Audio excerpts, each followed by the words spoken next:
because you ran that dude over with your pony earlier, your punishment is you're going to be locked up in Rivendell and you have to watch and explain all 3 of the Hobbit movies. Okay, well, I'm gonna need a lot of breakfast if I have to do all that. Yeah, the first breakfast is over, behind the chair. Like right here?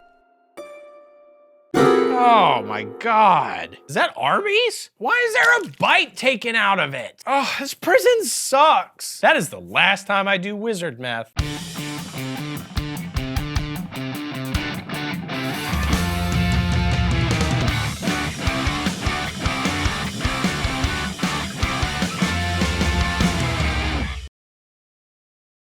That's my mother's glory box. Can you please not do that? All right, so this little short, hairy-footed guy, Bilbo, is a liar by omission. He hasn't told his little short, hairy-footed adoptive heir and cousin Frodo everything yet. You asked me once if I had told you everything there was to know about my adventures. Well, I can honestly say I have told you the truth. I may not have told you all of it. Either way, I don't give a damn. So now it's time for Bilbo to write down all of what happened. My dear Frodo. I did some bad shit. Apparently there's a book called The Hobbit that's about this little short hairy-footed guy Bilbo, who is in fact a hobbit, which is kind of a weird way to title books. Like technically you could title any book starring a human The Human. Like Catcher in the Rye, that's now The Human. Batman, The Human. New Testament, technically The Human, the God. It began long ago. So, all right, back in the day, there was a city in the east named after Dave's least racist cousin, Dale. and it was populated by normal-sized human people that sat within the shadow of a big-ass mountain called Erebor. Ah, Frodo. Erebor. I want to kiss it! That was full of more little short hairy bodied dudes, like their bodies were hairy, not their feet, and they were called dwarves. They had a dwarf king, naturally, and they all spent their days mining the mountain for gold and other shiny rocks because dwarves are like the best at digging. The movie Holes is based on them. I mean, watch these 6 dwarves hammer one thing. That coordination is impossible above 5 feet. That's what American mining lost when we got rid of young children under 5. We can't get all these people to hit the one thing at the same time. The skill of the dwarves was unequaled. Like the food fetish people on this one and the foot fetish people on this. We got your food fetish, we got your foot fetish, we got your dwarf fetish. What do you need? We got it. I hate the... This is the porniest mukbang. But of course they dug so deep, they found like the shiniest rock of all time, which made the king think that he had a divine right to rule. But like, which divinity granted him this right is unclear. I'm just gonna assume though that it's Jesus, but shorter and hairier. A sickness had begun to grow within Jesus. And anyway, the king forced everybody to say how great he was, including nearby elves, which are like regular people, but blonder and sexier, but hairlesslier. They have less hair, I think. the sickness of the mind. And alopecia? But over time, things got shittier, as things and franchises and beef and cheddars often do, and the king became more and more gold obsessed and got sick in the head, which is bad because obviously... Where sickness thrives, bad things will follow. Oh, okay. For some reason, I thought where sickness thrives, good things will follow, which is why I always honk my horn like crazy when I drive past hospitals. But okay, you're saying the opposite. Okay, fantasy world, different rules, got it. When your foot falls off, harder to walk it may be. That's a fact for your feet, feet fact. The following bad thing in this instance is apparently a dragon! And there are actually 2 schools of thought on how to pronounce his name. Some people think it doesn't matter in the grand scheme of things because the sun will explode one day, and others say it should be pronounced kind of like Bob. SMAUG. I lean more towards we're all gonna die. Who gives a shit what the name of things are? And Bob is just tearing shit up because dragons just love gold. As they say, where gold thrives, bad dragons pronounced like Bob will tear shit up.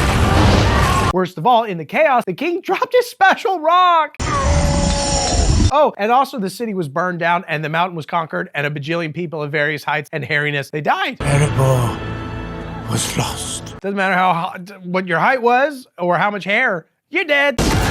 And yet, despite all this, the nearby moose-riding elves declined to help, which makes dwarves very racist towards them in the future. Never forgave, never forgot. Like, what the hell would the elves do? That bitch is a dragon, right? What's some shit on a moose gonna do about it? Fire in the hole! Get away! Back in Hobbit world, a much younger Bilbo chats with an extremely pedantic old pothead wizard man named Gandalf. Do you mean to wish me a good morning, or do you mean that it is a good morning whether I want it or not? I wish you'd die. He asked Bilbo to go on an adventure with him, and Bilbo's like, What? No, wait. I'm literally refusing the call to adventure. Nasty, disturbing, uncomfortable things. And let me just say, as far as I can tell, the only prior connection these two have is that Bilbo is aware Gandalf makes sick fireworks, The wandering wizard who made such excellent fireworks. and Gandalf remembers Bilbo being a mildly precocious and adventurous child. That's the entire basis of their relationship. Fireworks and precocity. But it's enough for Gandalf to refuse Bilbo's refusal and mark his door with a secret magic hobo sign that tells any wandering hobo that the owner of the house is a pushover and has plenty of food and doesn't own a gun. Almost immediately, a dwarf shows up unannounced and is like, "What's for dinner? Yummy, yummy, I'm disgusting." Which was actually the original Arby slogan. Honestly, compared to "we have the meat," I just wish the viewer could understand the smell that is happening in this room. Very good. And then another dwarf shows up. Yes. And then two sexy dwarves show up. No one told us. And Bilbo accidentally reveals the depths of his depraved sex life to these strange creatures. That's my mother's glory box. Put your junk in that box. Filthy, nasty Hobbit. A shitload more dwarves show up, although apparently they're... One dwarf short. Get it? Because they're dwarves, and dwarves are short. Yes, you're quite right. Weirdly, I don't think the movie thinks this is funny, but they do think all this burping and shit is. Hollywood, you're wrong. Hire me for much more elevated humor. We don't do bodily humor. Gross. It's all about brain humor. I'm not even going to tell you what they've done in the bathroom. They've all but destroyed the plumbing. Also, I'm mostly going to pretend I haven't seen the Lord of the Rings trilogy, probably literally 50 times, but my main association with disgusting eating in this fantasy world is the Steward of Gondor, which is arguably the saddest scene in the entire series, but here it's just wacky silliness. Come. The final short, dwarf shows up, and apparently he's the leader, which we know because he immediately shits on Bilbo for being a pussy. He looks more like a than a burglar. And okay, honest question. Why are some dwarves just like sexy human men that just happen to be short, and some are these dopey ass looking Snow White sons of bitches? I get that there are scales of attractiveness. I mean, look at me, and then look at Dave. Am I right? But they don't even look like the same species as far as I can tell. It's like if Bryce Dallas Howard was related to Clint Howard. Wait. What are you, narcs? Whatever. Leader dwarf named Thorin, an apparent grandson of the Mad Dwarf King from earlier, reveals the Dwarven's 13 plan. Like Ocean's 13, but if they were dwarves. Namely, they're gonna sneak back into Erenbor, kill the dragon, and roll around buck-ass nude in all the piles of gold. But They will not come. it's gonna be pretty tricky to get inside, but oh, okay, Gandalf has the key to the front gate. Well, that's one problem solved. Next problem is that they can't read their map. Is that? So like, where is that dang gate exactly? So they're gonna have to figure that out at some point, but preemptively, they're solving a future problem by recruiting Bilbo to be a burglar because he smells weird. While the dragon is accustomed to the smell of dwarf, the scent of a hobbit is all about Disgusting. Bilbo is like, no, I don't want to. This whole journey is much too unexpected. And also, I switched from Axe Sport Blast to Axe Gold Temptation, so I promise, the dragon is gonna clock me a mile away. What do you mean? But they hand him a contract anyway. Oh. And Gandalf is like, you know, you used to have an ancestor who used to be cool and do cool things. So maybe you can be cool and do cool things? Did you know that your great-great-great-great uncle was so large he could f*** a real horse? Yes, well, he could. Oh, yeah, Daddy! Okay, these stakes are nonsense to me. The whole premise of this movie hinges on me giving a shit about these guys reclaiming a bunch of gold that turned their ancestors into assholes. And the main character needs to go along because his life is boring and he's got nothing else going on. Oh my God, I hope they succeed. How about we sing a random song about it? We beast. The next morning, it looks like the dwarves have gone. But Bilbo's like, dang it, I don't want to be boring. I want to be cool, like my ancestor. But instead of getting a youthful haircut and signing up for a grilling class, he signs a contract that forces him to steal from a fire-breathing dragon. That's like deciding your life lost a little zest and going to the Middle East to hunt for ISIS. Slight overcorrection there, Bilbo. That said, maybe he's gonna do great. I mean, Bilbo's just got mad hops. He's like bounding over pumpkins and shit. Oh, if it wasn't for his below average wingspan, I think he could have gone pro. So now they're adventuring. And that night, Bilbo sneaks his pony some food for some reason. It's our little secret, Myrtle. Are you fattening the pony up to eat it later? Are the dwarves body shaming the pony? Why is it a secret? Are you gonna Mr. Hands it? Quick and quiet, no screams. He could f*** a real horse? You think that's funny? He's like, don't tell anyone, pony. I've brought you food. Okay, why? Just tell no one. Unclear, but let's explain Thorin's backstory real quick while he hilariously smolders and poses like 20 feet away, very clearly able to hear everything. I definitely can't hear what they're saying, but they better get it right. No, that's not exactly what happened. Don't mind him, laddie. Thorin has more than most. Back in the day, but like less back in the day than, you know, D-Day Dragon Day. After the dragon took the Lonely Mountain, Thorin and some dudes were fighting orcs, which are like regular people, but with terrible skin regimens, for control of Moria, which is a series of caves and shit. Unfortunately, one of those dudes was the original dwarf king who was mad, and he gets his head whole ass chopped off by a big mean white orc named after Dave's favorite bedroom move. the Defiler. It is devastating. Most vile of all. Sorry. But it's cool because Thorin literally picks up a piece of wood, uses it as a shield, resulting in the name Oakenshield, and he hacks Defiler's arm off. Which is why his middle name is Captain No Hand. He's Thorin, Captain No Hand, Oakenshield. There is one who I could This allows the dwarves to retake Moria, hooray! But none of that makes Thorin not racist towards elves, nor Gandalf not racist towards dwarves for being racist. Had enough of dwarves for one day. Gandalf wanders off to probably be racist towards some other short, hairy humanoid species we haven't met yet, and Bilbo notices, two of those ponies I've been fatting up to Mr. Hands are missing. Daisy and Bungo are missing. This isn't gonna be a very popular one. Who's gonna be like, Mom, I saw a very funny video, would you like to watch it with me? It's this man in a terrible wig, sprawled out on a couch, just pounding Arby's from a leaf. Talking about Mr. Hands, which I need to Google, by the way. Yeah, Mom, don't Google that. I do believe you made that up. But then double they've been nabbed by big-ass trolls. No, not them. Yeah, those silly-ass trolls. A floater. Oh, might improve the flavor. God, it's the humor that really makes this a pleasant viewing experience for me, the Humor King. Would I usually like to watch a movie that's 160 minutes long? No, not really. But if I could tell that the length has been padded with silliness, oh, sign me the hell up. Fun fact, the joke cut of The Hobbit is 5 days long, and if you try to pause it, your TV is programmed to fall on you.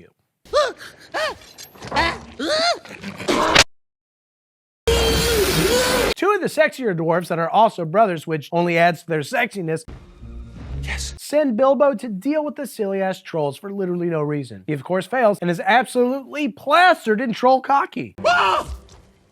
Blimey!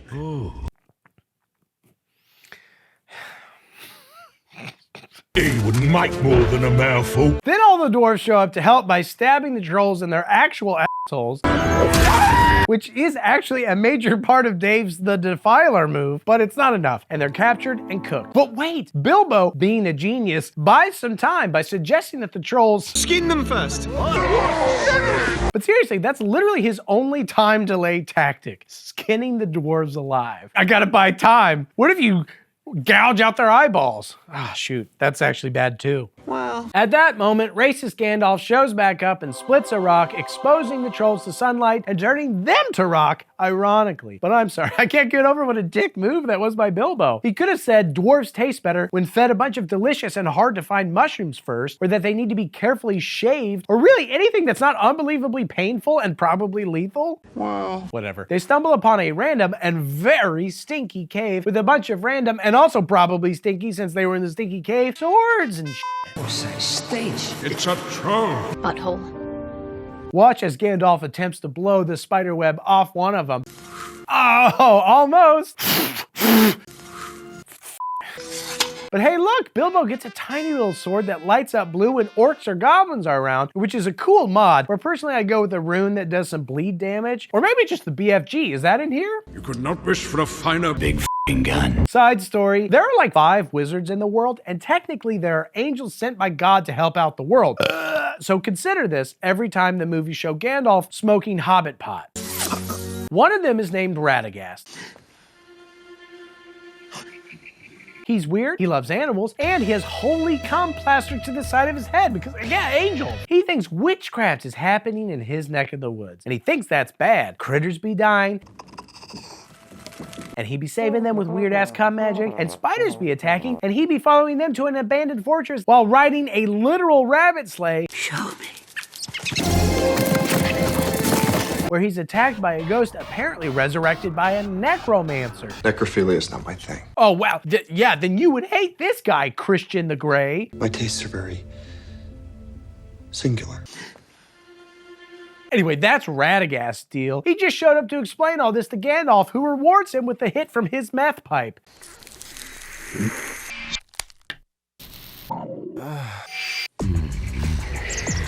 Big dog attack! There must be orcs nearby. Bilbo, your sword is useless. Orcs love big dogs, but they call them wargs, which sounds like a slur for dogs. We have no ponies. I guess it's still nobody's job to watch the damn things. Should we tie them up? I'd like to see them try. But it's fine, because Radagast leads the wargs away on his super fast rabbit sled. Oh, didn't work.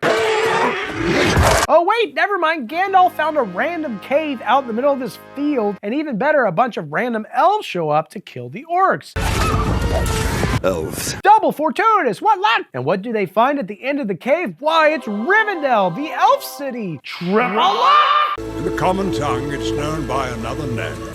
Mountain. Oh, but man, let's not count our fantasy versions of chickens that are probably called turkeys yet. We're gonna need some tact. This will need to be handled with tact. Specifically because we need these elves to read our dumbass map for us. Specifically this one. His name is Elrond. He just loves maps, but he hates tactlessness. What is he saying? Does he offer us insult? Is that what you call tact? Unfortunately, Lone runes can only be read by the light of a moon of the same shape and season as the day on which they were written. That is holy shit exactly right now. Quadruple luck! Lucktacular. Fate is with you. The key to a good hero's journey story is to always luck your way out of any problem. What the magic highly specific moonlight reveals on the map is we have to be standing in exactly the right spot at exactly the right time. So that's good. Also, a quick villain check-in scene reveals that the Defiler isn't dead, shockingly, which is not good. Back to the plot. Galadriel, a hot lady elf, When we need Nunu, has arrived in Rivendell along with Saruman, a hot boy wizard. He didn't.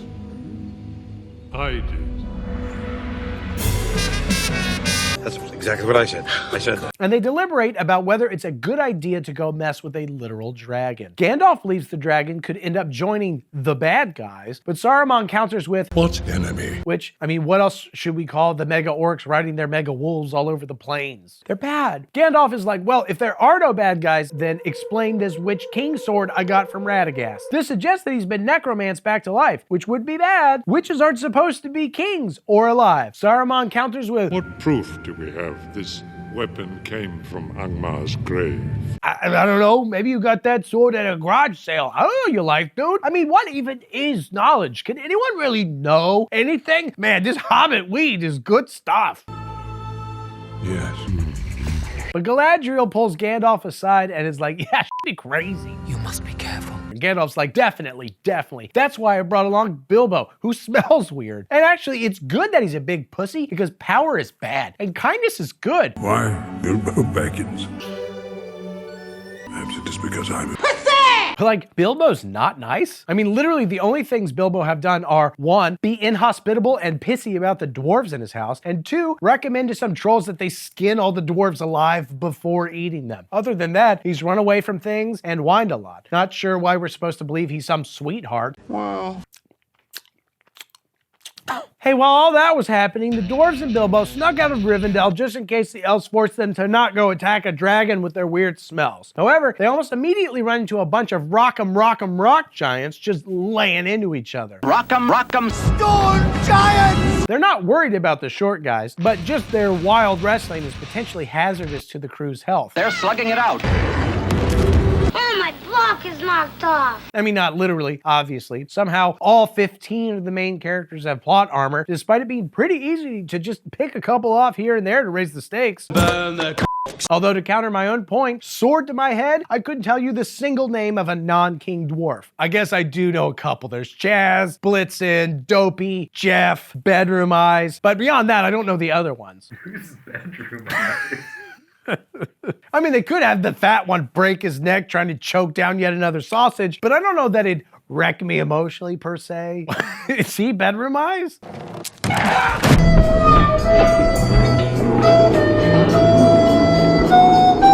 But no, they find another damn cave and they go into it. They're about 2 caves away from meeting Batman at this point. I mean, this movie is all about people cramming themselves into holes. And I see enough of those kinds of videos when Dave texts me at 3 a.m. Not a nasty, dirty, wet hole. Well, sorry. They all sleep, but the super kind, good-hearted pussy boy Bilbo tries to sneak out in the middle of the night because Thorin keeps being mean to him. You should never have come. But oh wait, his shit's glowing. And they all fall through the ground? But at the bottom, they're accosted and arrested by goblins, I guess. But it's okay, because Bilbo escapes by apparently presenting his ass. Except, oh wait, he's still attacked and falls even deeper into the cave depths. And man, they're just lucky that the fall damage was turned off. In said depths, Bilbo witnesses a malnourished fellow who tries to cough the word slalom because he's clearly a big fan of winter sports, but his meth mouth makes it come out. Oh, shredded. Good memory.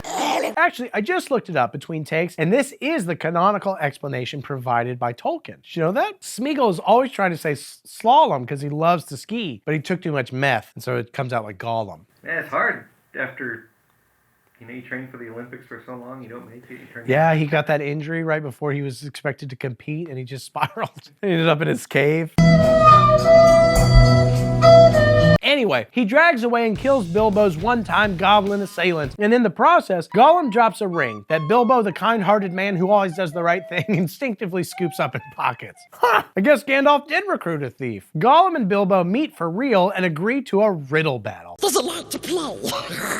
Which, fair warning, will not work with real-life meth heads that live in caves. I have a scar on my leg to remind me of that fact for the rest of my life. I was like, oh, a meth head in a cave. I know what to do. I've seen The Hobbit. Anyway, if Bilbo wins, Gollum will help him out of the cave. And if Gollum wins, he's gonna eat Bilbo, butthole and all. Is it soft? Is it juicy? No. So they riddle at each other for a while, really a long while, before Bilbo eventually asks Dave's favorite riddle. What have I got in my pocket? Not so much a riddle as just sort of the beginning of a sexual harassment lawsuit. Now, I know in Dave's case, the answer is a severed penis and the big toe of a hitchhiker, but not from the same hitchhiker. But Gollum is like, what? How the hell would I know that? That's not a friggin' riddle. And Bilbo gets real comment section-y and is like, actually, you just said, ask me a question, not ask me a riddle. So this is that question, which ultimately is sort of like the ultimate riddle, if you think about it. But unlike my encounter in that cave behind my local Arby's, I'm actually on the side of the meth head on this one. That's not fair, Bilbo. That's cheating. I won the game. You promised to show me the way out. But in this moment, Gollum checks his tiny tattered loincloth that almost certainly has no pockets, meaning that he had the ring up his ring or around his dick. Like, these are the only plausible explanations. He's like, oh no, I don't feel the ring anymore. And it's like, well, you're not really wearing clothes. So what are you checking? It's not like his loincloth has pockets. He's checking his butthole. That's what he's doing. Is it juicy? No. But he realizes that his precious ring is missing and that Bilbo almost certainly has heroically and kindly stolen it. In a good way. Gollum calls bullshit on this riddle game and goes after Bilbo, but he trips and the ring inexplicably lands on his finger, causing him to turn invisible like me with ladies. Otherwise it'd be all over me, tell you what.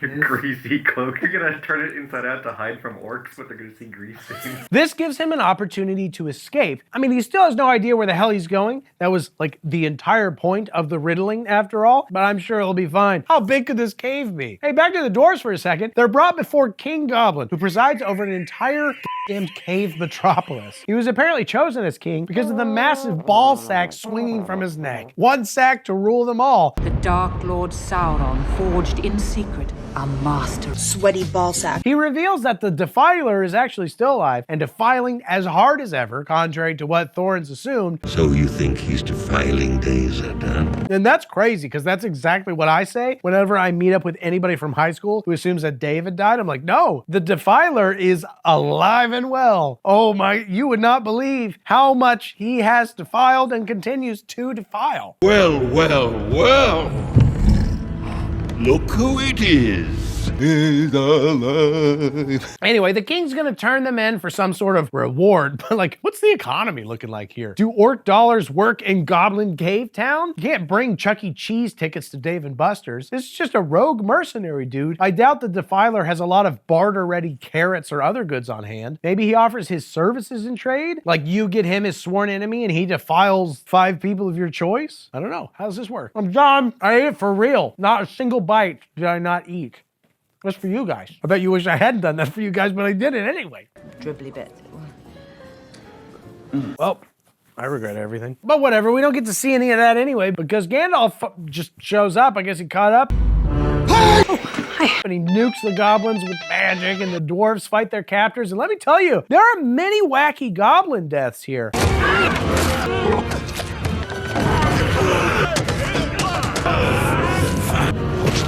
But it's not wacky enough, and they're captured again. You thought you could escape me. But it's okay, because Gandalf wackily castrates the Goblin King's ballsack throat. That'll do it.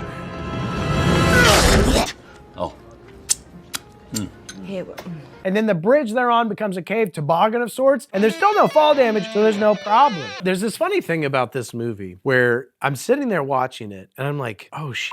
Is Lord of the Rings actually stupid? As a child, I see Legolas riding a shield down the stairs like a skateboard, shooting arrows, and I'm like, that's sick. And now I'm watching more increasingly levels of wacky nonsense, and I'm like, was that stupid? If that had happened in The Gladiator, would I think it was as cool? Well, it's like you could only use that sort of trick once or twice. Well, he also rides down the Oliphant nose, or trunk. Still not as crazy as like skateboarding on a shield, shooting people. Riding a trunk? The trunk of an elephant? Yeah, I don't know. How hard can it be? Harder than riding a shield down the stairs. People can do that. They can't ride a dying elephant's nose. See if I can ride a piece of metal down some stairs. Or if it's easier to kill an elephant in motion, ride down its trunk as it falls and land so gracefully you like don't even kick up dust. Your channel's gonna be way more interesting than mine if you're testing those things. We killed 15 elephants! It wasn't until we killed the last elephant that I was like, wait, were we supposed to do something else? Oh my God. Anyway, they run through the caves and Bilbo fortuitously sees them, like the other members of his party. But oh no, he can't get past Gollum.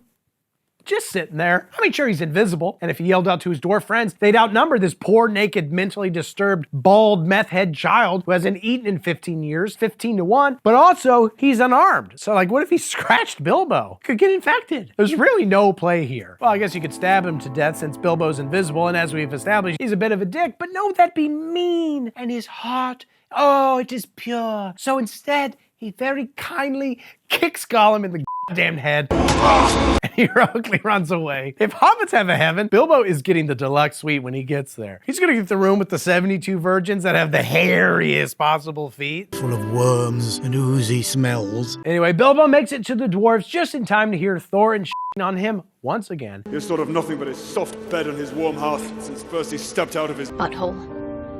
So Bilbo reappears and Gandalf is like, literally, I've never been so glad to see anyone in my life. like, dude, according to the internet, you're literally tens of thousands of years old and you've never been happier to see anybody? Not even the elf lady's so hot that dudes ask for strands of her hair as a reward.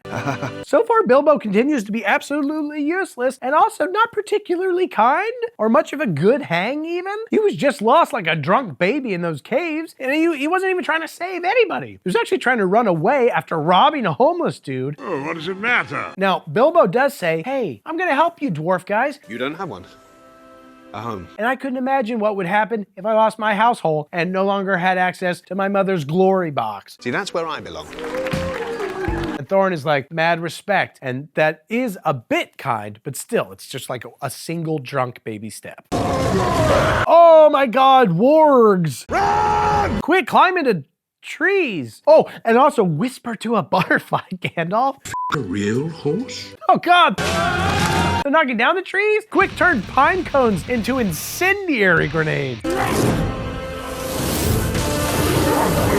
Oh God, it's the Defiler? Quick, send Thorin down there to cut off his other arm and or his diseased Orcan peen. Oh God, quick, send Bilbo, who has never swung a sword in his entire life. It's fine, he's a natural actually, and he inspires the other dwarves to help fight, which buys them just enough time to get saved by big-ass eagles. I guess they were in the area. So my grandpa his whole job in the army was to load hydrogen bombs onto bombers in Alaska. And the idea is that there was never a time when there wasn't at least one bomber with a hydrogen bomb on it in the air. That's eagles. Right.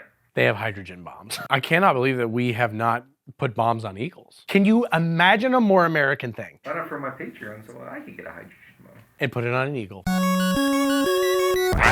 Man, every single action set piece in this movie ends with an inexplicable, improbable save at the last second. Gandalf splitting the rock to sunlight-killed trolls, elves in a cave magically appearing during the orc attack, Gandalf shooting nuke magic to save the dwarves from goblins, eagles flying in from nowhere. Like, could we just one time see our heroes persevere by being, I don't know, good at something? Like being clever or talented in some way? Bilbo had to cheat to outsmart Gollum. As it stands, they'd all be dead 5 times over without Gandalf. In fact, what does Gandalf even need them for? Just open up the mountain, kill the dragon, shove coins up your wizard hole while pretending you're a piggy bank, and then call Thorin and the boys up and hand them the key. Save a lot of time and trouble. Well, that's decided. It'll be very good for you and most amusing for me. But no, who would want to witness a fight between a off big dragon and an angel wizard? Instead, send in the hairy, stinky little asshole instead. I've never been so wrong in all my life.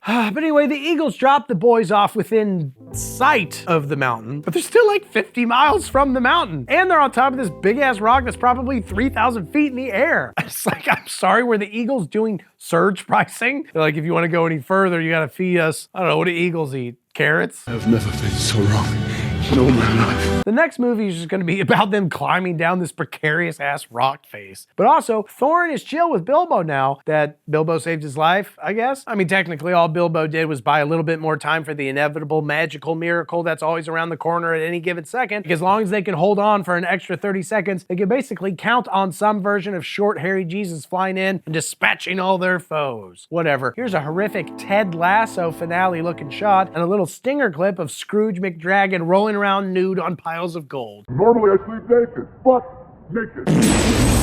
Well, I'm sure this means the next movie's gonna be great. I've never been so wrong in all my life. Second breakfast is ready. Oh, okay. Just down here again? Do you not have any other restaurants around here? What do you mean? What other restaurants are there? Oh my God. Dude, it is so cold.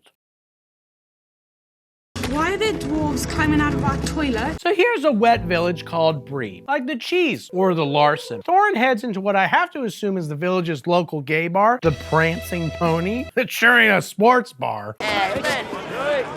It's a mixed race affair in there, and yeah, multiple dudes be absolutely lusting after this short little bear of a man. Everybody's ready to kneel for this king. Let me tell you, but they're thwarted by Gandalf, who calls dibs. I should introduce myself. My name is Gandalf. Gandalf the Grey. Apparently, Thorin's been wandering around looking for his daddy. Leather daddy? Oh, is there such a thing? No. And Gandalf is like, tight. Well, I think you should conquer the Lonely Mountain, which, given the context, I think could mean his butt. Mountain. But I think he's probably referring to Erebor. Like, clearly Middle-earth doesn't have licensed therapists. Imagine if in the real world you went to a doctor for your abandonment issues. You know, like, you should instead climb Mount Everest and box Mike Tyson in his prime. And I would say the same to you. But Thorin is like, you pitched this to my sad daddy too, didn't you? And Gandalf is like, got me, my N-word. His black speech. Gandalf reveals there's a bounty on Thorin's head placed by the Defiler, I guess. And also, you should totally reunite the 7 dwarf families to take back the mountain and conquer your daddy issues. And Thorin's like, well, The 7 armies swore that oath to the one who wields the king's jewel. can you imagine whether you do or do not recognize a king and or go to war against a massive ass dragon is dependent on them having some specific rock? I guess it would be a lot simpler if our elections every 4 years boiled down to who is currently in possession of a special electoral rockage number. Like, do you have the rock? No? We got it! Which is why we're going to need... Hard cut to 12 months later, because that was in the past. And here in the now, Bilbo is hiding from the Defiler. Do you think he got that name from all the time he spent just defiling the Prancing Pony's private rooms? Certainly possible. Speaking of, there's an extra creature out here. What form did it take? Like a bear? Yeah, he's a bear. You see, some gay guys are twinks and others are bears. This gay guy's a bear. I mean, he's certainly not a twink, if that's what you're asking. You gotta hit the elf bars for that. It is wall to wall. And there. Can a twink be a top, or is that reserved for bears? Do not talk to me of penis! The dwarves and Gandalf and Bilbo run to some house evidently owned by the bear, and the dwarves show just how close-minded they are about this whole situation. It's not natural. Oh, I'm sorry. Hairy gays aren't allowed to own homes? Dwarf I don't know the name of, but I'm gonna assume is either judgy or biggity. 2 lesser-known Snow White dwarves. Wait. It's a human. What did you think I was? I believe Colombian? American? Elsewhere, the Defiler is summoned by his boss because they want him to lead a few nebulous armies, so Defiler delegates the hunt of the little people to this Bolg fella. Bolg! Doesn't really affect almost anything at all. They look and act almost exactly the same because it's his son, but it's important that you know because I'm thorough. This is a meticulously researched video. Somebody nominate me for a streamy. You can put me really in any category. Really, just put me in there, I'm gonna win. Any of those categories. Feet. And the best feet creator. There you are. Okay. Back in the house, the bear man has become just a bear of a man, and it turns out that he's a skin changer, and he hates the Defiler just because he like genocided his race or whatever. Now there's only one. He's a yesterday. Bear man is also racist towards dwarves. They're greedy. And after everything we've learned about them, I have to say, I think he and Gandalf may be onto something. But orcs I hate more. Because they're gross. So he lends them all ponies, which they will lose within 5 minutes so they can take them to some nearby woods. They're actually pretty sick. This forest feels sick. Unfortunately, they can't go over it, and they can't go under it. Oh no, they've got to go through it. You get that? Of course not. That's a joke that only parents are gonna get. You know where you can go? The to sleep. Is there no way around? And they better be super sure to stick to the path. You must stay on the path. Also, per usual, Gandalf needs to go somewhere else because he saw some fantasy weed or a cool leaf. You're not leaving us. I would not do this unless I had. Found a leaf that looked like January Jones. And now we get multiple stories so that we can cut between them, so we can really pad out the length of this film. So anyway, he leaves, and the rest of the crew immediately gets lost and goes crazy and gets eaten by giant spiders. Oh well, guess the series is over. They had I wouldn't call it a good run, but you know, they had a run. You understand? We go round in circles. We are lost. Oh no, of course not. We're almost there. Bilbo cuts his way out of a sticky web like Dave waking up after a dream about garlic bread.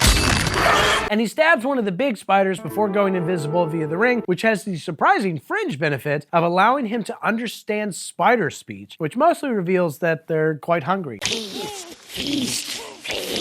Good thing it makes him invisible because the Duolingo owl is probably on its way to kill him right now for finding a workaround. It's kind of like when I used to play Escape Velocity, Captain Hector would come kill me if I didn't sign up for the license. That's the Duolingo owl. If you're like learning spider speech, not with the full licensed product, the Duolingo owl, he comes and he rips your butthole in half. Damn, dude. While speaking French. I've lost a lot of friends that way. It's not very funny to me. Sorry. Bilbo distracts the spider moral majority with a stick because giant spiders are basically regular dogs. And then he stabs the one who stays behind. It's a good name. Can you imagine if your last words became the basis for a famous sword name? Oh my God, my bowels are loosened, and your murderer is like, bowel loosener. Right. Or I guess if it was Dave, it'd be like, oh my God, I spilled in my spaghetti. And then it's like, spaghetti spiller, which, does that feel like a cool name or like a bad name? Bow before me and spaghetti spiller? He spilled 2 full jars of spaghetti sauce on himself. It's a good name. Regardless, Bilbo hacks all his good buddies down, which instigates a big old spider fight till a bunch of elves, including the closest thing Middle-earth has to a Tony Hawk, Legolas, arrive. They arrive. Do not think I won't. Try out the Christ there. It would be my pleasure.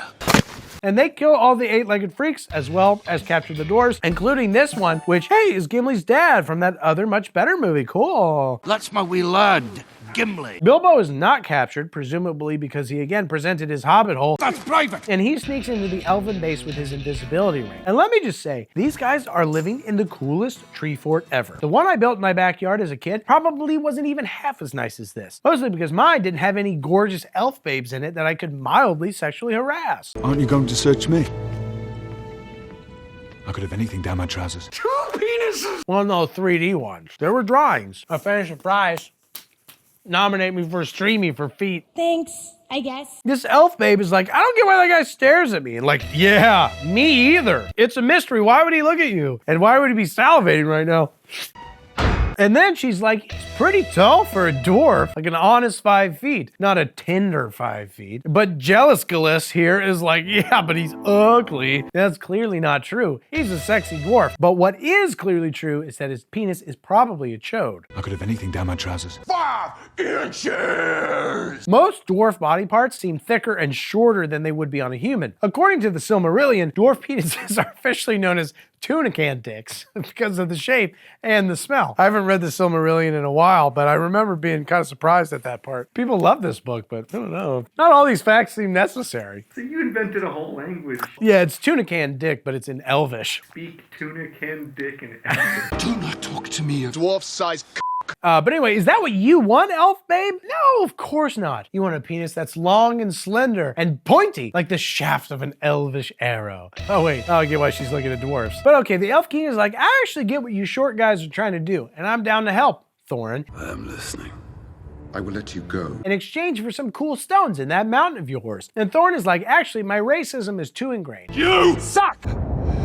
So we refuse your offer, and like, back to the stakes for a second, I'm still highly skeptical that this dude, or any dude, should retake the mountain. As Middle-earth poet Kanye Westron once said, no one dwarf should have all that power, nor also shiny rocks. That's on God. But if we have to retake the damn mountain, surely a good king would accept help and see this as a good deal? I told him he could go ishkakve on Dognol. You old horny slut!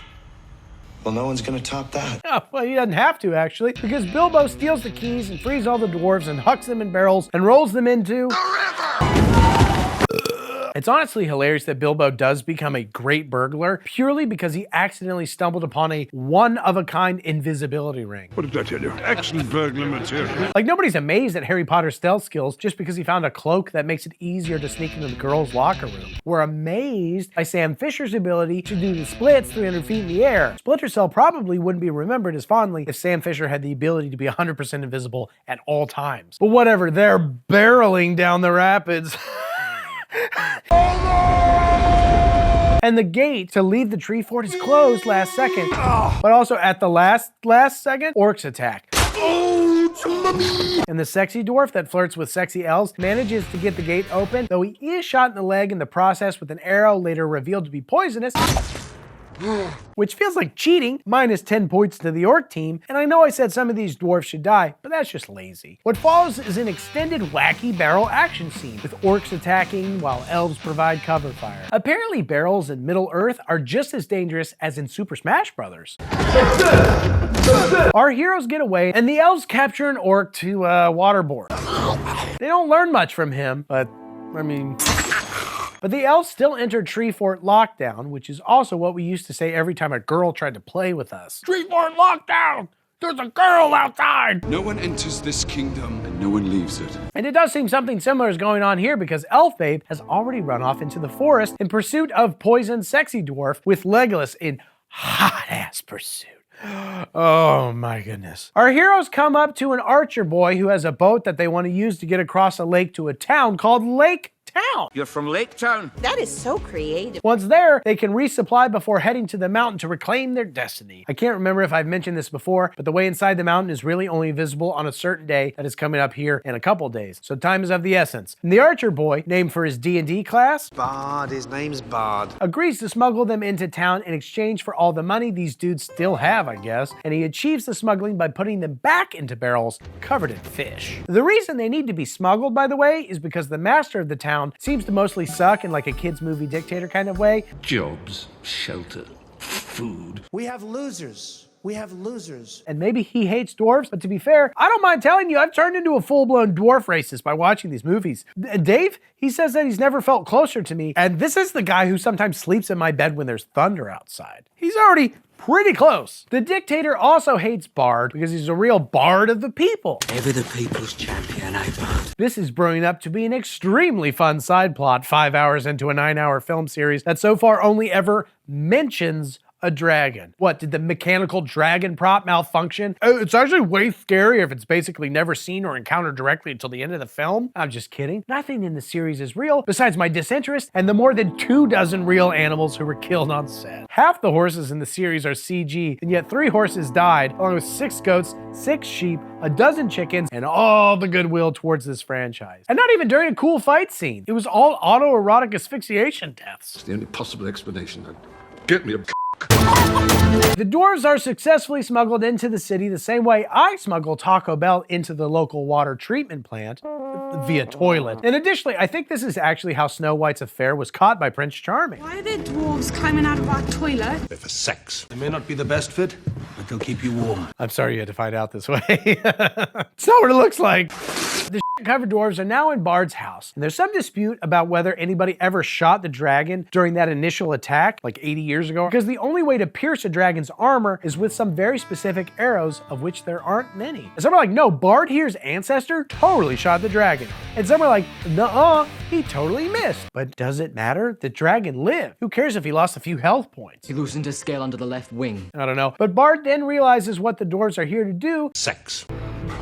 And he connects it to an ancient prophecy of Thorin's return. And in the prophecy, it says everybody's initially excited, but then the dragon kills everybody in town, which makes them less excited. But before Bard can do anything to thwart the prophecy, which, like, good luck, it's a prophecy, you idiot, the dwarves sneak out to steal weapons, but like in a heroic way. Everything they do is so heroic. They're immediately caught thanks to sexy poison dwarf, vastly overestimating his physical abilities, even worse than his abilities to bag an elf babe. You're right.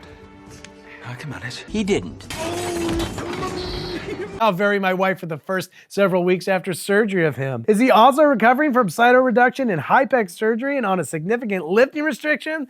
Ha ha! Feels so good to laugh about it. If these videos are bad, it's because life is bad. It's the prophecy. They're brought before the master guy, and Thorin makes a great case for letting him go. Gold. Shut up. Just shut up. You had me at Gold. Can't believe you like money too. We should hang out. Basically, he'll make them all rich. And Bard is like, yeah, but he could also free a dragon that'll kill us all. And the master's like, yeah, shut up. Welcome. So they leave, more heavily armed than ever. But 4 dwarves stay behind because the sexy 6th one is too sick and too sexy to go on. What are you talking about? Coming with you? No. And he needs somebody to take care of 6 sexy him. My duty lies with the wounded. And also, one slept in. Oh my God, he's literally sleepy. Nobody thought to wake him up. They don't have alarm clocks, I guess. One guy just slept in and they're like, where's that other idiot? Whatever. Did you miss the boat as well? I mean, to be fair, it's not really a numbers game, right? Like, how many dwarves and hobbits does it take to slay a dragon? I'd be willing to bet a lot of money that the difference between 14 total short dudes and 10 total short dudes is negligible. Hey, look, it's Dale! Have you forgot Dale? To be honest, yes, I did, but I shouldn't have, because it's what the title of the movie refers to, I think. The desolation of Dale. Now a real Samuel Beckett situation unfolds as they're supposed to wait for Gandalf here, but he isn't, in fact, here. And I know what you're thinking. What the hell has Gandalf been up to during all of this? Well, it turns out he's been smoking elf meth or whatever with Radagast. And after a couple big hits, they decide to go do something about that old abandoned fort where they think a necromancer is necromancing, and yet they still don't want to do anything about the splooge on Radagast's face, which is weird. But see, Gandalf's worried that the necromancer is a ring wraith summoned by Sauron, which makes no sense to anybody unless you've seen the Lord of the Rings series. What do you mean? But I'll just spoil it briefly and say those are bad things. Ring wraiths and Saurons are not to be trifled with, unless you're a girl. Girls are very good at fighting them, apparently. I am no. Yes, Queen. So Gandalf wanders through the fort, removing a look shoot empty spell, because he knows orcs are hiding due to their not full strengthness. By the way, Radagast, do you mind running back to wherever Galadriel is and giving her an update? Do I have your word? Yes. Yes. Yes, I could just whisper it to a butterfly, but I sometimes worry about their ability to convey complex information. How simple do you have to keep it if you're whispering stuff to a butterfly? Oh God! Gandalf pops off a few flashbangs because he's Middle-earth's top-ranked Codwalk player, and he runs away and he kills some stuff before colliding with the necromancer, who is just, in fact... Oh God, that's the bad guy from The Thing. The Lord of the Things, even. And Gandalf gives it his best magic. But it's not enough. He's locked up. Great. Glad you went on this side quest. Didn't you see the big red skull on the map? You haven't leveled up enough, you idiot. Everybody else who stuck to the mission at hand that Gandalf organized in the first friggin' place arrives at where they think the hidden door is, but they can't figure out how to open it. Until Bilbo, Riddle Master PhD, totally figures it out. Well, he doesn't so much figure it out as wait literally 5 minutes longer than these impatient-ass dwarves. You can't give up now. You watch me, bitch. Seems kind of weird that they're still adding more unlikable traits to these guys. I bet no one subscribes to their Patreon. The dwarves literally tried 2 or 3 things and are like, well, I guess the day's over. The last light of Durin's day. That's no good. Better fuck off home. What a waste of presumably months of my life and literally all of my finances. But then Bilbo waits 5 more seconds and he opens the shit. Hooray. So now Bill Burglar, a perfect McDonald's Happy Meal tie-in that never was, is sent down into the dragon's lair to find that special jewel. There is only one fucking stone. Right. No, they can't describe it other than you'll know it when you see it. But I think they could start with like what color it is or something, but no. One more mistake like that and this mission's finished. Bilbo wanders in there and like, surely this much wealth would deflate its own value? If we all had a shitload of Dave and Buster's tickets, they just bump up the prize, right? Like the value of gold is in its scarcity, not just in its usefulness. We're not building nukes out of gold. Well, I mean, I say that, but Trump's the president again, so we gotta build a nuke made out of gold. Our enemies, they gotta hate it. They're not gonna like it. The best nuke, the biggest nuke. But seriously, who would they even sell the gold to? Or what are they gonna buy with the gold? If the gold isn't there, we're gonna be very upset. No, America doesn't exist yet, or here. I'm actually not sure how Middle Earth relates to regular Earth. Is it like the cream filling to our chocolate crust? What's bottom Earth? Oh, sign me up for bottom Earth. Bilbo quickly sees the dragon just snoozing under all that shit, which actually must feel so good. Like the mass of gold naturally acts as a great weighted blanket, but metal also dissipates heat, which is a very welcome characteristic for an animal that runs as hot as a dragon. So he's really living his best life up there. Bilbo goes invisible so as not to disturb the best sleep of this dragon's life, but whoops! And am I getting notes of Axe body spray? There goes that theory / potential advantage. Sucks they based their entire dragon killing strategy not on any known facts about hobbits being smell invisible to dragons, but on a literal hunch that didn't even pan out. They're like, I'm pretty sure he can't smell you. I have no basis for this. I just assume that we all smell the same and you're not a dwarf, so you probably smell different. And they're wrong. It's so stupid. Oh my God. I haven't discovered scientific empiricism in Middle-earth. To be fair, how do you test that theory? But to be even more fair, how do you come up with that theory? When you hear that the first time, you're like, well, that's dumb, but I guess it's a fantasy world. Who knows? It's like, no, that actually is dumb. That was a dumb thing that they thought. They're just actually in the story, they're dumb. There is something about you. Which ring of power makes you, like, your smell disappear? Probably the one that the dwarves got. But anyway, Bilbo Uninvisible is like, oh, I just came to see if you were real and if you were as big as they say. Oh my God, you're like thicker than I'd ever imagined. I merely wanted to gaze upon your Do you now? But SMAUG is like, no, I smelled those shitty dwarves too, because I guess besides the flying and the fire breathing, dragons also have insane smell powers, which like, ugh, Mary Sue much? I know the smell and taste of dwarf. Like beef. Not only do I smell you, I smell the shit dwarves. So you should have stayed outside. You didn't even use your own. Like, all he smells all day long is gold. Surely smelling anything different is like, wait a minute. I know the smell and taste of...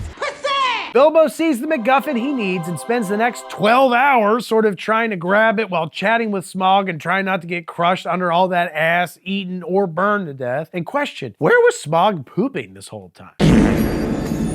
Is this whole vault just worthless now because it's covered in dragon poop? Probably. Sorry, I get distracted sometimes, despite it being really a lot of fun watching Trevor just gallivant about. Bilbo. His name is John C. Oh my God, right, sorry. That's what I meant. I'm distracted by literally anything else. I took his throne. I ate his penis. Oh, hey, look, SMAUG for sure has an old arrow wound. So I guess the guy did shoot him. Still didn't really do much, but I guess that should settle a few prop bets back in Lake Town. Bilbo goes invisible again and escapes, maybe with, maybe without the Stone of Ultimate MacGuffin. And it is then that the dwarves finally decide to go after Bilbo after some unkingly waffling on Thorin's still kind of shitty part. I will not risk this quest for the life of one dwarf-sized I don't really want him to be a rich-ass king, to be honest, but whatever. Thorin's got a plan to lead SMAUG into the Forges, so they do that. You have grown slow and fat. And it's CG as shit. And I mean, I'm happy for the actors that I guess at this point in the movie, they all just got to go home early. Like, good job, guys. Now we're giving the rest of it to 2,000 computer nerds who will, in a decade or so, be replaced by an AI that'll accidentally give SMAUG 15 extra dicks because it learned from Dave's private server. We shouldn't have trained it with this. So they're in the very real looking forge that I'm sure they built for this movie, but they're like, oh shit, we need a crazy hot fire to reignite these things. The plan's not gonna work. These furnaces are stone cold. Oh my, thank God, what are the odds? Man, where are we gonna get a hot fire? I'm sorry. I don't know why I said that out loud. I'm such an idiot. It was literally a fire walking around. He's right. There's no fire hot enough to set them ablaze. Bilbo blasts SMAUG with, I guess, a bunch of water like he's an anti-Vietnam protester. And then they huck a few pointless grenades at SMAUG. Where do they keep getting grenades? There's a grenade in every movie. It's so weird. You have my axe and my sword. And I got like 12 grenades, dude. Let's go. Hell yeah, brother. But then they finally unveil a huge golden statue of some dwarf king, and SMAUG is like, I'm definitely straight, but I'd probably shove 15 dicks into a man made of solid gold. That is, after all, my whole thing. And then, oh my God. The gold man melts like Dave would if somebody propositioned him by suggesting they'd fill him with 15 dicks, or as he calls it, a Daver's dozen, and SMAUG gets a golden shower. I say, sir, you seem to be peeing upon my lip. But actually it's fine because there's a whole other movie. So he flies to Lake Town to, I guess, kill people, even though, I mean, the people he actually wants to kill are still actively inside of the mountain. Not entirely sure what Lake Town has to do with it, but go off, I guess. Big guy. You know, oh my God, back at Lake Town, Bard still has an extra special dragon killing arrow, but also he's arrested for the crime of, I don't know, shut up. You're under arrest. On what charge? Any charge the master chooses. But it's all good, because also a shitload of orcs attack and the elf babes show up shockingly at the last second. Then Elf Babe saves Sexy Dwarf's life with some magic weed, and then Legolas duels Blorg or Blarg, whatever the hell, eventually chasing him away in the CGest possible way. Like, those horses didn't die, because they don't look real at all. But anyway, that's basically it. We've only got time for, all right, we can do one Ed Sheeran ditty. We should all burn together. What have we done? There's a tasty elvish beverage back there. Oh, thank God, I'm like so thirsty. Are you serious? What is this, like a Middle Earth natty daddy? When in Rivendell. These bats are bred for one purpose. All All right, so Lake Town is freaking out about the whole dragon attack thing. Like, everybody's evacuating the town and presumably their bowels, except for Bard, because he's in jail, which makes evacuating tough in both instances. I can never poop in front of prison guards. My Hobbit hole just goes on lockdown. Nasty, dirty, wet hole. That's funny that that's like the thing that just got you. And then I tell you the damn about my Hobbit hole with on lockdown. Full of worms and oozy smells. But SMAUG takes out like 30% of the town in just one firing pass. That's true, Canada! Which should probably open those bowels right up. Prison guards are not. And that's why they call SMAUG the Arby's of dragons. Arby's doesn't have a beef with Lake Town. However... Oh, and also, I believe the official explanation is the Arby's of dragons is killing everybody here because he thought they somehow schemed against him with the dwarves, although it still feels like he should kill the dwarves first, as they're actively in his gold mountain. Poor souls. But some folks like clearing the side missions first. I guess he's got all the time in the world to attack his to-do list however he sees fit, because dragons seem like they live forever, and then, like, nobody can kill them. I don't think.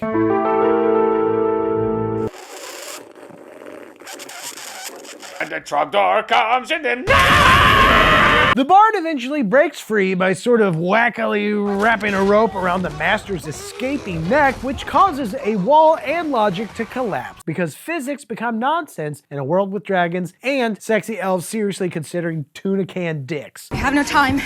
We must leave. Speaking of, Bilbo and the dwarves watch all this from afar like, damn, that's crazy. And the fat one in particular seems very upset. He's like, wow, I'm sad for those guys. You guys want to go roll around naked on some more gold? I found a natural light, the natty daddy of Middle Earth back there. Maybe you pour it on me and I'll slide down. The Bard eventually fires an ineffective arrow at the dragon. And then a second. And then a third. Then he shoots a fourth one. Then his son shows up with one of those huge arrows they had left over from the last time they tried to kill a dragon. Nothing can stop it, no. This might. And Bard's like, oh, sick. And he creates a DIY scorpion from Age of Empires 2, Age of Kings, except balanced on his son's shoulder, which is pretty wild. My son sucks at standing still as I fire dragon arrows off his tiny little shoulders. SMAUG talks about How now should you challenge me? You bright-faced pussy! But Bard shuts him up by railing him right in his hole. Man, prison really changed him. Bard is crazy now. Just railing dudes in their holes. It's like, my guy, calm down. The prison rules are not the same. But then SMAUG dies and his massive body flops right on the Master. Oh, wacky. What happened? Wow, that was resolved quickly. What a short film.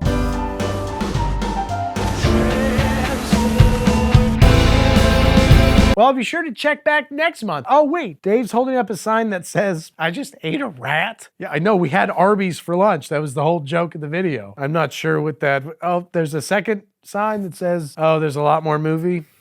My beard, I think he's right. Sorry. Well, if we're gonna keep dragging this out, Sexy Dwarf might as well shoot his sexy shot with Sexy Elf in the hopes of creating history's first bearded elf. I don't know what that means. I think you do. God, can you imagine? The world building. What if they had elves but with beards? And though she can't go on a date to Denny's right now, Middle-earth is back at Denny's. Come with me. I can't. Tell him. before he heads to the mountain, he hands her a rock to remember him by. You know, like a penguin. Also maybe the size, shape, and color of his penis. He's just trying to set expectations. I like you. You a rock? She's like, I guess. This is actually our whole thing. We love rocks. Well, I don't. I feel like you should be more catering to what I'm into, but fine. Keep it. But also, she's technically banished now, so her slim pickings are odds in your favor, my chody friend. She's not allowed to go back to the tree fort, so it's pretty much Legolas and you. Still gonna be tough, but he gave her a rock, so he's out in front. She and Legolas head to some old orc fort somewhere to see if there are orcs there, and spoiler, there are orcs there. Also, bats. These bats are bred for one purpose. To strike fear into the hearts of criminals. For war. Oh, damn it. I was really hoping for Batman. Oh, that would have made this movie better. I'm vengeance. I don't know what that means. How do you breed a bat for war? I'm bred for love! Get rid of that bat! That bat has no place in this army. I want to know whose job that is. He's covered in scratch. Bart has become a local hero and the de facto leader of the Lake Town survivors. What do we do then?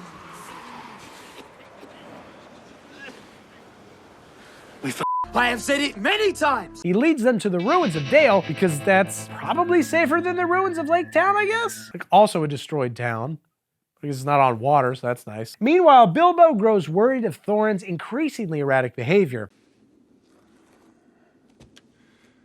No. And considering what a dick he was before, that's really saying something. Thorin still really wants that dumb stone, and Bilbo's like, nah, I'm not gonna give him that because of my very pure heart. And after all, he may have a touch of dragon sickness. Oh my God, I had a cousin who got that. He got super into gold. He started trying to eat short people. He took over a mountain. It was not pretty. I've seen it before. When he's tried to eat a short guy and take over a mountain, I was like, uh-oh, I know what he has. He's showing the sign. He's showing the sign. That look.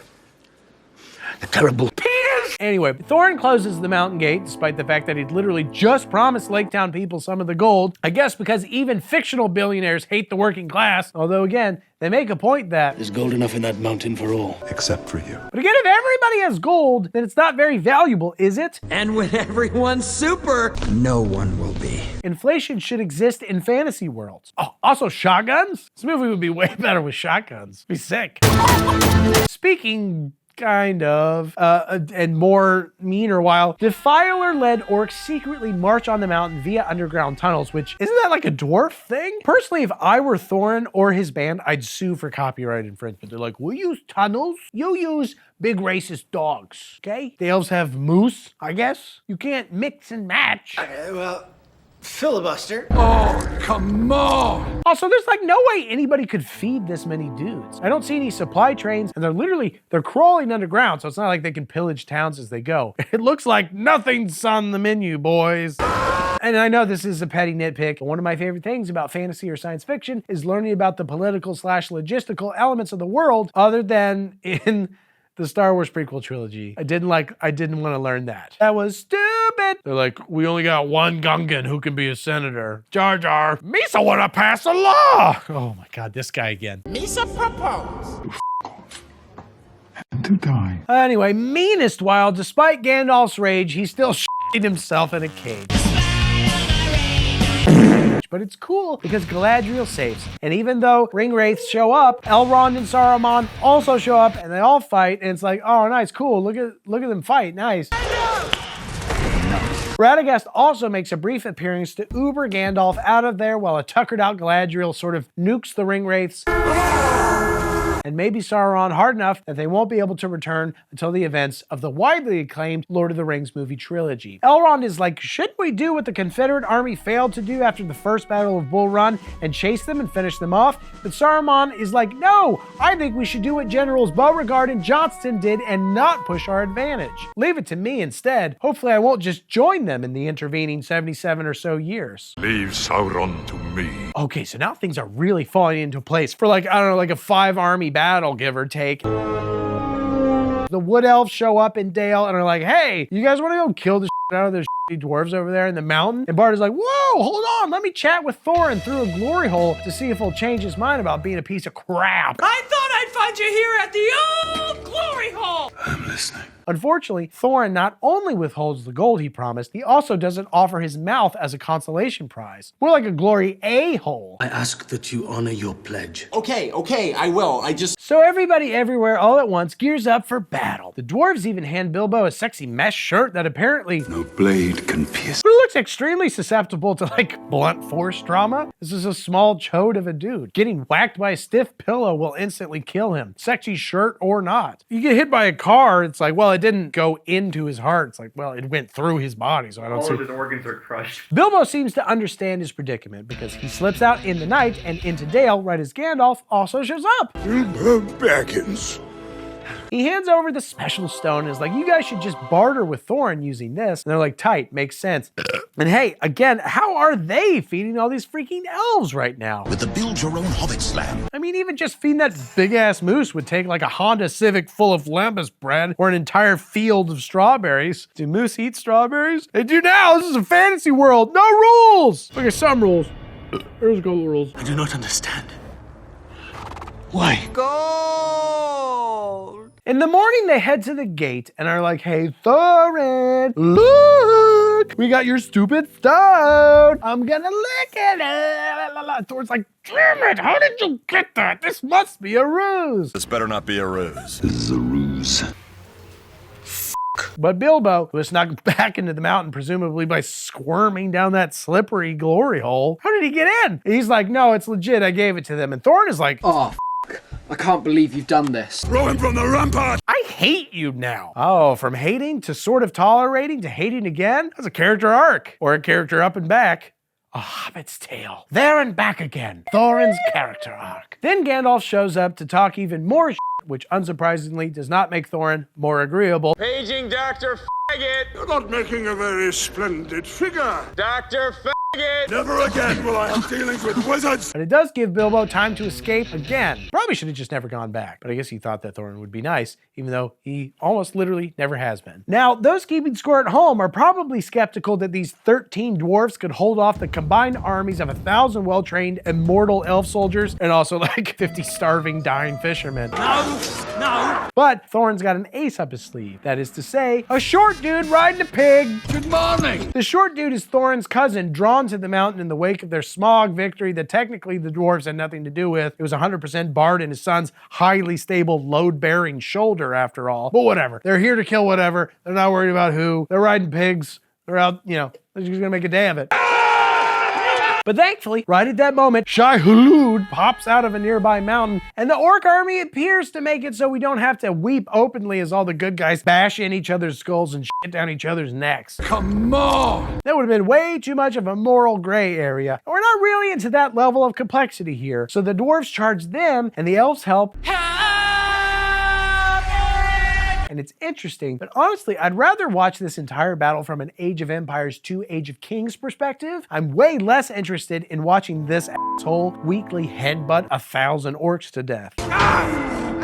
I want a clear view of how these 5 armies maneuver around the battlefield. But I guess Peter Jackson hates isometric perspectives and the hottest RTS of 2002 or whatever. What a jerk. And while you're putting that together, I'm going to make another cup of tea. Several orcs shift their attack to Dale, forcing the humans to retreat to defend it from these catapult assholes and juggernaut-headed bitches. Don't you know who I am? And the humans are wildly outmatched, but they've got the distinct advantage of wacky wheelbarrow silliness.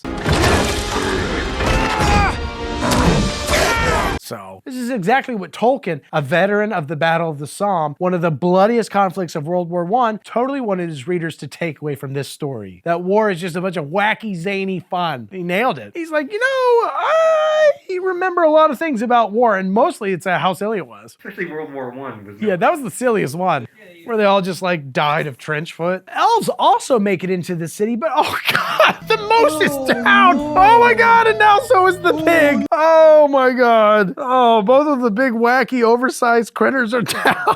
I don't think we can overcome this. Oh my god. I give up. But even the loss of 2 wildly unique battlefield animals isn't enough to draw Thorin out of the mountain. At the moment, he's quite content to sit around being evil and crazy and unhelpful. Since when do we forsake our own people? Now, bitch! And speaking of, Dave, do you have dragon sickness? You are also not helping. I'm slaughtering pigs in front of you and you are unmoved. Hello, sir. But if you are suffering, Dave, you should do what Thorin does and just sort of hallucinate for a bit with a bunch of terrible CG until, oh, you're healed, actually. Oh. You're no longer crazy. No. Glad Thorin got that out of his system. Again, what another character arc. Now, I see why they needed 3 films to really cover how he was crazy, and then he just stopped. The pig and the moose are dead. I'm good. Will you follow me? One last time.